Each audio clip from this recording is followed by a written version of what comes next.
ఇప్పుడే ఎన్గోల్డ్ బయర్స్ కి కాల్ చేయండి. మీ తాకట్టు బంగారం కష్టాలకి గుడ్ బై చెప్పండి. నమస్తే, వెల్కమ్ టు ఐ డ్రీమ్. నేను వలి. హైదరాబాద్ గచ్చిబౌలి దగ్గర ఉన్నటువంటి అంజయ్య నగర్లో అక్రమ నిర్మాణాల కూల్చివేత పనులు వేగంగా జరుగుతున్నాయి. మీరు ఇక్కడ స్క్రీన్ మీద చూడొచ్చు. మొన్న ఏదైతే అంజయ్య నగర్లో ఒక బిల్డింగ్ మొత్తం నిర్మాణంలో ఉన్నటువంటి బిల్డింగ్ 7 అంతస్తుల బిల్డింగ్ ఒక్కసారిగా కుప్పకూలిపోయి అందులో టైల్స్ వర్క్స్ పనిచేస్తున్నటువంటి 2 కార్మికులు స్పాట్లోనే చనిపోయినటువంటి పరిస్థితి ఉంది. ఆ బిల్డింగ్ కూలిపోవటం పక్కనున్న అపార్ట్మెంట్ మీద కూడా పట్టడంతో ఇటు సైడ్ చూడండి, మీకు ఇక్కడ రైట్ సైడ్ ఏ విధంగా డ్యామేజ్ అయిపోయింది చూడండి. వాళ్ళ బెడ్రూమ్స్, వాళ్ళ బాల్కనీ మొత్తం కూడా ఏ విధంగా కిందకి ఇట్లా కోసుకుంటూ దాని మీద ఇట్లా పడిపోవడంతో ఒక్కసారిగా కిందకి కొలాప్స్ కావడంతో దాన్ని రాసుకుంటూ పడిపోవడంతో మొత్తం ఏ విధంగా డ్యామేజ్ అయిందో, ఈ అపార్ట్మెంట్ ఏ విధంగా డ్యామేజ్ అయిందో కూడా ఇక్కడ స్క్రీన్ మీద మీకు చాలా స్పష్టంగా కనిపిస్తుంది. సో ఆ బిల్డింగ్ పూర్తిగా కూలిపోయినటువంటి బిల్డింగ్ శిథిలాలకు సంబంధించి పూర్తిగా తీసేస్తా ఉన్నారు. శిథిలాలు మొత్తం కూడా తీసేస్తున్నటువంటి పరిస్థితి ఉంది. దాని తర్వాత దానికి ఇటు లెఫ్ట్ సైడ్లో ఆ నిర్మాణంలో ఉన్నటువంటి బిల్డింగ్ లెఫ్ట్ సైడ్లో ఉన్న బిల్డింగ్ పూర్తిగా దాన్ని కూడా తొలగించేశారు. ఒక బాహుబలి క్రేన్ తీసుకొచ్చారు చూడండి, ఒక పెద్ద క్రేను, బాహుబలి క్రేన్ అంటారు దాన్ని తీసుకొచ్చి పూర్తిగా ఇంకా దాని చుట్టుపక్కల ఏవైతే బిల్డింగ్స్ ఉన్నాయో సరైనటువంటి అనుమతులు లేకుండా నిబంధనలకు విరుద్ధంగా నిర్మిస్తున్నటువంటి బిల్డింగ్స్ ఏవైతే ఉన్నాయో వాటన్నిటిని కూడా ఒక్కొక్కటిగా కూల్చివేస్తున్నారు. హైడ్రా కమిషనర్ రంగనాథ్ గారు వచ్చి ఈ కూల్చివేత పనులను కూడా పరిశీలించినటువంటి పరిస్థితి ఉంది. సైబరాబాద్ మున్సిపల్ కార్పొరేషన్ కమిషనర్ సృజన గారు కూడా వచ్చారు. మొత్తం ఇక్కడ కూల్చివేస్తున్నటువంటి ఈ సిబ్బంది ఎవరైతే ఉన్నారో వాళ్ళకి గైడెన్స్ కూడా ఇచ్చారు. ఏ ఒక్క అక్రమ నిర్మాణం కూడా ఉండటానికి వీల్లేదని చెప్పి చాలా స్పష్టంగా ఆదేశాలు జారీ చేసినటువంటి పరిస్థితి ఉంది. మీరు చూస్తున్నటువంటి బిల్డింగ్ కూల్చడానికి కారణం ఏంటంటే ఇప్పుడు మొన్న ఏదైతే బిల్డింగ్ కూలిపోయిందో అది కూలిపోయిన తర్వాత వచ్చినటువంటి అధికారులకు సంబంధించి వాళ్ళు ఇన్వెస్టిగేషన్ చేస్తే ఇక్కడ ఏమి అనుమతులు తీసుకున్నారు, వీళ్ళు ఎన్ని ఫ్లోర్లు కట్టారు, ఇవన్నీ కూడా చాలా క్లియర్గా అధికారులు పరిశీలిస్తే వాళ్ళకి తెలిసింది ఏంటంటే కూలిపోయిన బిల్డింగ్ చుట్టుపక్కలే చాలా వరకు బిల్డింగ్స్ కూడా ఈ విధంగా నిబంధనలకి విరుద్ధంగా నిర్మించినటువంటి పరిస్థితి ఉంది. కాబట్టి వాటిని వెంటనే కూల్చేయండి అని చెప్పి అధికారులు ఆదేశాలు కూడా జారీ చేసినటువంటి పరిస్థితి ఉంది. అందుకే బాహుబలి క్రేన్ తీసుకొచ్చి ఆ బిల్డింగ్ అలా ఉన్నటువంటి వాళ్ళందరినీ కూడా పూర్తిగా ఖాళీ చేపించి ఒక బిల్డింగ్ తర్వాత ఇంకో బిల్డింగ్ని కూల్చివేస్తున్నటువంటి పరిస్థితి ఉంది. అయితే ఇప్పుడు ఈ టౌన్ ప్లానింగ్ అధికారులు అలాగే హైడ్రా సంబంధించిన కమిషనరు సిబ్బంది వీళ్ళందరూ ఇన్వెస్టిగేషన్లో ప్రధానంగా తేలింది ఏంటంటే 38 ప్రాథమికంగా వచ్చినటువంటి సమాచారం 38 భవనాలు ప్రస్తుతం ఈ ఏరియాలోనే ఉన్నాయంట. 38 భవనాలు ఈ ఏరియాలోనే నిబంధనలకు విరుద్ధంగా కేవలం 2 ఫ్లోర్స్ మాత్రమే నిర్మించాల్సినటువంటి పరిస్థితి ఉంటే 7 ఫ్లోర్లు 8 ఫ్లోర్ల వరకు నిర్మించేసి చాలామంది హాస్టల్స్ నడుపుతూ ఉన్నారు, చాలామంది ఓయో రూమ్స్ పెట్టేశారు. ఇట్లా పీజీలు పేయింగ్ గెస్ట్కి సంబంధించినటువంటి ఇవి చేస్తూ ఉన్నారు. సో డెఫినెట్గా వీటన్నిటిని కూడా పూర్తిగా తొలగించేస్తామని చెప్తా ఉన్నారు.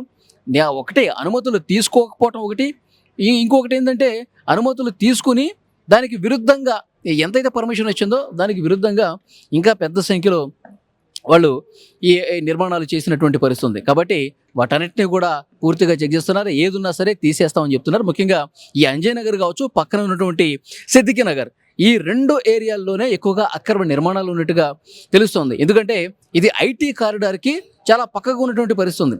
ఐటీ కారిడార్ ఇప్పుడు మాదాపూర్ కావచ్చు, గచ్చిబౌలి కావచ్చు, తర్వాత ఈ కొండాపూరు, ఈ ప్రాంతాలకు సంబంధించి చాలా కూతవేటు దూరంలో ఉంటుంది. జస్ట్ 5 నుంచి 10 నిమిషాల్లోనే ఈ కాలనీస్ నుంచి వాళ్ళు ఐటీ ఉద్యోగులు కావచ్చు, ఐటీ కంపెనీస్లో పనిచేసేటటువంటి వాళ్ళు వీళ్ళందరూ కూడా ఈజీగా వెళ్ళిపోతారనమాట. సో అందుకోసమే ఇక్కడ వ్యాపారం చేసుకోవాలనేటువంటి ఉద్దేశంతో ఈ అంజయ్ నగర్, సిద్దికి నగర్లో వీళ్ళు హాస్టల్స్ యథేచ్ఛగా నిర్మాణాలు చేశారు. కనీసం అనుమతులు తీసుకోకుండా అనుమతులు కొన్నింటికి తీసుకుని ఇంకొన్నింటికి వాళ్ళు ఎక్కువగా ఫ్లోర్లు కట్టేసినటువంటి పరిస్థితి ఉంది. కాబట్టి చాలా ఇళ్లకు కూడా నోటీసులు ఇచ్చేశారు, చాలా భవనాలకు కూడా నోటీసులు అంటించేశారు.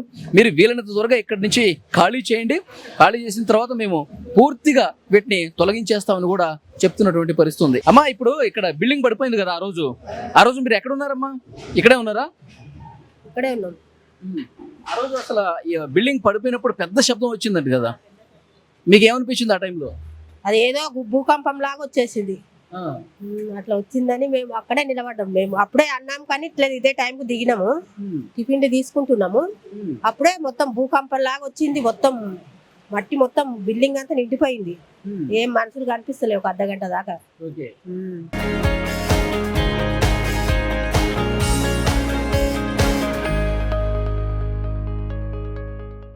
బాహుబలి క్రేన్ తీసుకొచ్చి నిర్మాణాలన్నింటి కూడా కూల్చివేస్తున్నటువంటి దృశ్యాలు ఇక్కడ మీరు స్క్రీన్ మీద చూడొచ్చు. మొన్న ఏదైతే అంజయ్యనగర్లో ఆ 7 అంతస్తులటువంటి నిర్మాణంలో ఉన్నటువంటి బిల్డింగ్ ఒక్కసారిగా కుప్పకూలిపోయి 2 స్పాట్లోనే చనిపోయారు. వెంటనే హైడ్రా కమిషనర్ రంగనాథ్ ఇక్కడికి వచ్చారు. తర్వాత సైబరాబాద్ మున్సిపల్ కార్పొరేషన్ కమిషనర్ సృజన గారు వచ్చారు. మొత్తం పరిస్థితిని పరిశీలించారు. వెంటనే అంటే ఈ బిల్డింగ్ కూలిపోవడానికి కారణం ఏంటంటే కేవలం 50 నుంచి 60 గజాల స్థలంలో 7 అంతస్తుల బిల్డింగ్ నిర్మాణం జరిగింది. ఇప్పుడు ఆ బిల్డింగ్ యజమానిని అరెస్ట్ కూడా చేశారు, సాజిద్ని. తర్వాత ఆ కాంట్రాక్టర్ ఎవరైతే ఉన్నాడో అతను పరారీ ఉన్నాడో తెలుస్తుంది, అతను కూడా అరెస్ట్ చేస్తామని చెప్తా ఉన్నారు. అంటే యాక్చువల్గా ఇలాంటి అనుమతులు సరిగా లేనటువంటి అక్రమ నిర్మాణాలు ఏవైతే ఉన్నాయో, నిబంధనలకి పూర్తిగా విరుద్ధంగా కట్టడాలు ఎవరైతే చేశారో వాటన్నిటిని కూడా నిర్దాక్షిణ్యంగా కూల్చిపడేస్తాం. ఎందుకంటే ప్రజల ప్రాణాలని తీసేటువంటి పరిస్థితి ఉంది కాబట్టి అలాంటి నిర్మాణాలు ఏవి కూడా ఉపేక్షించే పరిస్థితి లేదని చెప్పి హైడ్రా కమిషనర్ రంగనాథ్ చాలా సీరియస్గా వార్నింగ్ ఇచ్చినటువంటి పరిస్థితి ఉంది. ఈ అంజయ్యనగర్ కావచ్చు, ఈ అంజయ్యనగర్ పక్కన సిద్దికీ నగర్ అని ఒకటి ఉంది. ఈ 2 ఏరియాస్లో ఎక్కువగా ఇలాంటి అక్రమ కట్టడాలు ఉన్నట్టుగా సమాచారం వస్తోంది. ఇప్పటికే అధికారులు 38 బిల్డింగ్స్ను ఐడెంటిఫై ప్రాథమికంగా సమాచారం సేకరించారు. 38 బిల్డింగ్స్ గుర్తించినట్టుగా తెలుస్తోంది.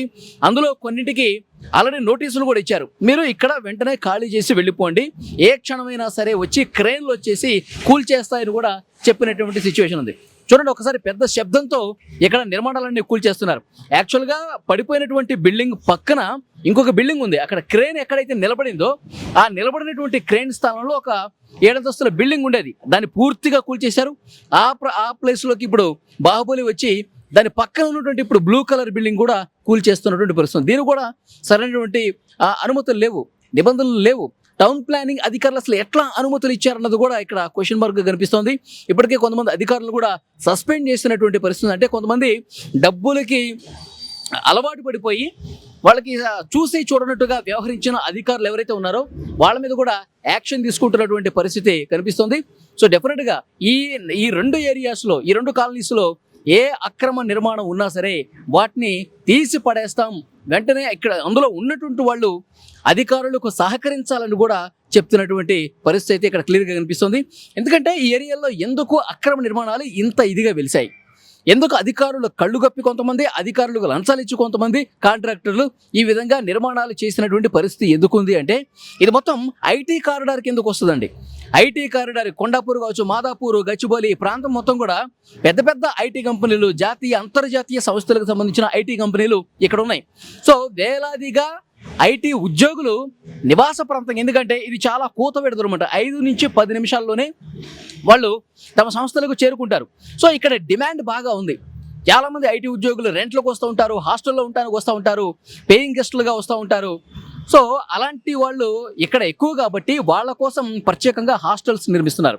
ఆ హాస్టల్స్ కూడా కొద్దిపాటి స్థలం ఉన్న చాలు, 40 గజాలున్నా, 50 గజాలున్నా, 60 గజాలున్నా, 40 నుంచి 120 గజాల్లో 7-8 అంతస్తుల ఫ్లోర్లు కూడా కేవలం హాస్టల్స్ కోసం నిర్మించి వాళ్ళు బిజినెస్ చేసుకోవటం ఉద్దేశంతో అక్రమంగా నిర్మాణాలు చేపట్టి ప్రజల ప్రాణాలు తీస్తున్నటువంటి పరిస్థితి ఉంది. సో కాబట్టి అనుమతులు తీసుకొని ఏవి కూడా ఏదైనా బిల్డింగ్ కడితే వాళ్ళు ఏదైతే వాళ్ళకి స్థలం ఉందో దానికి తగ్గట్టుగా ప్రభుత్వ నిబంధనలు ఏవైతే ఉన్నాయో, పట్టణాభివృద్ధి శాఖకి సంబంధించి, టౌన్ ప్లానింగ్కి సంబంధించి ఏవైతే నిబంధనలు ఉన్నాయో వాటికి అనుగుణంగా నిర్మిస్తున్నారా లేదా అనేది ప్రతి బిల్డింగ్ కూడా చాలా స్పష్టంగా తనిఖీ చేస్తూ ఉన్నారు. ఎందుకంటే ఫైర్ సేఫ్టీ నిబంధనలు పాటించారా, ఏదైనా ప్రమాదం జరిగితే వెహికల్స్ రావడానికి పోవటానికి ఏమైనా ఇబ్బంది ఉందా లేదా, అసలు ఎన్ని ఫ్లోర్లు కట్టారు, వీళ్ళకున్న స్థలం ఎంత, నిబంధనలు పాటించారా లేదా, ఇవన్నీ కూడా ప్రతి బిల్డింగ్ కూడా తనిఖీ చేస్తూ ఉన్నారు. నివాస ప్రాంతాలు కూడా చాలా ఉన్నాయి. మీరు చెప్తే నమ్మరు, కేవలం 5% మాత్రమే ఈ 2 ఏరియాస్లో 5% మాత్రమే అనుమతులు కరెక్ట్గా ఉన్నాయంట, నిబంధనలు సరిగా పాటించారంట. 95% బిల్డింగ్స్ 95% బిల్డింగ్స్ అన్ని కూడా అక్రమ కట్టడాలకు తెలిచారు. కేవలం 2 అంతస్తులతోనే పర్మిషన్ ఉంటే 7 అంతస్తులు 8 అంతస్తులు కట్టేసిన వాళ్ళు చాలా మంది ఉన్నారు. వాళ్ళందరికీ నోటీసులు ఇస్తున్నారు. ప్రాథమికంగా ఫస్ట్ ఫేజ్ లో భాగంగా 38 బిల్డింగ్స్ కి ఆల్రెడీ నోటీసులు పంపించిన పరిస్థితి. వాళ్ళు వెంటనే ఖాళీ చేయాలని కూడా చెప్పారు. సో ఉన్నపడంగా ఖాళీ చేయమంటే, ఎందుకంటే కొన్ని నివాస ప్రాంతాలు కూడా ఉన్నాయి. సో వాళ్ళు కూడా కొంత టైం అడుగుతున్నారు. మీరు టైం తీసుకోండి, కానీ ఇది మాత్రం కూల్చేయటం పక్కా అని కూడా చెప్తున్నటువంటి పరిస్థితి ఉంది. మీరు అక్కడ చూడొచ్చు, బాహుబలి క్రేన్స్ తీసుకొచ్చారు. అంటే ఈ బాహుబలి క్రేన్స్ ఎందుకు తీసుకొచ్చారంటే, ఈ పక్క బిల్డింగ్స్ మీద పడిపోయి ఈ బిల్డింగ్స్ డ్యామేజ్ కాకుండా ఉండాలంటే అలాంటి టెక్నాలజీ ఉన్నటువంటి పెద్ద పెద్ద క్రేన్సే అవసరం పడతాయి. ఇలాంటి బాహుబలి క్రేన్లు అవసరం పడతాయి. ఎందుకంటే అవి ఒక పక్కకు ఒకవేళ ఒరిగిపోతుంటే దానికి మళ్ళీ ఆపి, దాన్ని మళ్ళీ అటు పడకుండా ఆపి పైనుంచి పైనే మొత్తం పెద్ద పెద్ద రాళ్ళని, ఆ గ్రిల్స్ ఏవైతే ఉంటాయో, ఐరన్కి సంబంధించి ఏవైతే ఉంటాయో వాటిని పైనే పిండి చేసేస్తుంది అనమాట. సో అదే దాని యొక్క ప్రత్యేకత. అందుకే ఇలాంటి క్రేన్స్ మాత్రం వాడతారు. ఎందుకంటే ఇది చూడండి, నిబంధనలు సక్రమంగా ఉన్నటువంటి అపార్ట్మెంట్ ఇది. ఇప్పుడు మీకు ఇక్కడ కనిపిస్తున్నది, ఇది మంచి బిల్డింగ్, మంచి అపార్ట్మెంటు, అన్ని నిబంధనలు సక్రమంగా ఉన్నాయి ఈ అపార్ట్మెంట్కి. వీటి వల్ల ఇవి డ్యామేజ్ అవుతున్నటువంటి పరిస్థితి ఉంది కదా. అవి ఇటువైపు పడితే ఇటువైపు కూడా నివసిస్తూ ఉంటారు కదా, ఇటువైపు రూమ్స్లో కూడా ఉంటారు కదా చాలామంది. సో వాళ్ళకి ఇబ్బంది కలుగుతుంది. కాబట్టి ఏ క్షణమైనా సరే వీటి వల్ల ప్రమాదం పొంచి ఉంది కాబట్టి వెంటనే వాటిని తొలగించేస్తూ ఉన్నారు. క్రేన్లు తీసుకొచ్చి కొట్టేస్తూ ఉన్నారు. ఈ అపార్ట్మెంట్లో ఉన్న వాళ్ళని రాత్రికి రాత్రే ఖాళీ చేపించేశారు. ఇప్పుడు ఇందులో ఎవరు లేరు, వాళ్ళకి సంబంధించిన సామాన్లు మాత్రమే ఉన్నాయి. వాళ్ళు వేరే ప్రాంతానికి వెళ్ళి నివసిస్తున్నటువంటి పరిస్థితి ప్రజెంట్ కనిపిస్తోంది. సో ఇట్లా ఈ 2 కాలనీస్లో, సిద్దికి నగర్ అలాగే అంజయ్ నగర్లో ఉన్నటువంటి ప్రతి ఒక్క అక్రమ కట్టడాన్ని కూల్చి పడేస్తామని చెప్తున్నారు. వ్యాపారం కోసం ఈ విధంగా ప్రజల ప్రాణాలు తీసే హక్కు ఎవరికీ లేదు. వాళ్ళు ఇంకా మాట విననటువంటి వాళ్ళు ఎవరైతే ఉన్నారో వాళ్ళని తప్పకుండా అరెస్ట్ చేస్తాం. ఇప్పటికీ కూడా నిర్మాణంలో ఇంకో కొన్ని బిల్డింగ్లు ఉన్నాయి. ఇక్కడ స్థానికులు కూడా చెప్పేది ఏంటంటే, ఇప్పుడు బిల్డింగ్లన్నీ కట్టేసి తర్వాత వాళ్ళు ఇక నెక్స్ట్ ఇంకా అవి స్టార్ట్ చేసే టైంలో అధికారులు చూస్తున్నారు, కానీ ముందు పునాది లెవెల్లోనే వీళ్ళు సరిగ్గా అనుమతులు తీసుకున్నారా లేదా, కావాలంటే హైడ్రాక్ సిబ్బంది కావచ్చు, సైబరాబాద్ మున్సిపల్ కమిషనర్కి సంబంధించిన టౌన్ ప్లానింగ్ సిబ్బంది కావచ్చు, కొంతమందిని ఒక కమిటీని ఏర్పాటు చేయండి. ఒక కమిటీని ఏర్పాటు చేసి ఇక్కడ మొత్తం క్షేత్రస్థాయిలో పరిశీలన జరపండి. ఏవి నిర్మాణంలో ఉన్నాయి, ఈ నిర్మాణం కాకుండా ఇంకా పునాది లెవెల్లో ఏమున్నాయి, వీటిని స్టార్టింగ్ స్టేజ్లోనే అడ్డుకట్ట వేస్తే ఇంత నిర్మాణాలు జరిగిన తర్వాత ప్రమాదాలు జరగకముందే నివారించవచ్చు కదా. సో డెఫినెట్గా అలాంటి ఒక కమిటీ నిశ్చితంగా ప్రతిక్షణం పరిశీలిస్తేనే ఇలాంటివి ఆపుతామని చెప్పి ఇక్కడ ఉన్న స్థానికులు కూడా చాలా మంది చెప్తున్నటువంటి పరిస్థితి ఉంది. సో ఈ 1-2 రోజుల్లోనే నిర్మాణాలన్నీ కూడా కూల్చి పడేస్తామని చెప్తా ఉన్నారు. ఇది అంజయ్ నగర్లో ప్రస్తుతం ఉన్నటువంటి సిచ్యువేషన్.